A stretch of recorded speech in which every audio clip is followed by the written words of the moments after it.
Well, happy weekend, friends. This is Jeremy. Thanks for spending a couple minutes with me as we preview what's going to be happening in worship this week and talk a little bit about the next several weeks here at St. Paul's.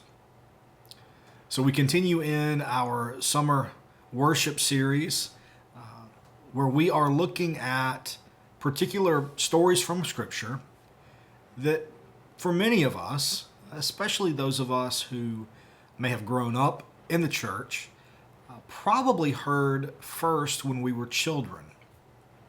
Stories that, if we're honest, may not be the most child appropriate, but alas, they were first taught to us as children.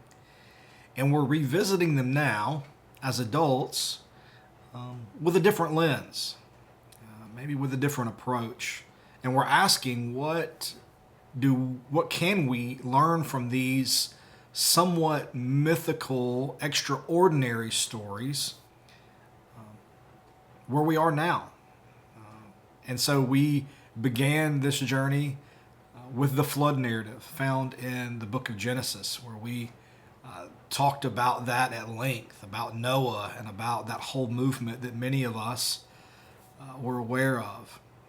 And we're going to transition over the next several weeks and look at other stories from the New Testament, but we find a story this week in the writings of the Old Testament, specifically from the book of Daniel. And so before I preview a little bit about that and kind of how we'll approach that, I want to encourage you to read, at the very least, Daniel chapter 3 before you arrive. And if you want to be super A plus and get a gold star, read chapters 1, 2, and 3. Because I don't want to ask our liturgist to read the entire chapter for us this week. And it will help me get us to a place where we can dive into the context of the story pretty quickly if you're somewhat familiar with what's going on between King Nebuchadnezzar, Daniel, and the other three that get kind of top billing in this particular story. And their Babylonian names are Shadrach, Meshach, and Abednego. And so we're going to talk about that story. We're going to open it up and look at it with adult eyes. And I'm really, really excited for you to be with us in worship.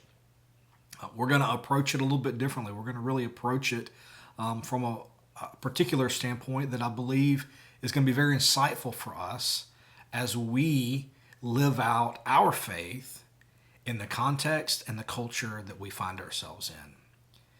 And so that's your tease. Your tease is that what they experience and what the lessons that we are to gain, what the authors wanted those who read these particularly insightful and deep and somewhat mythological stories, what they want us to know about ourselves and about God's nature is not just something to be at one place and at one time, but something that we carry with us even today.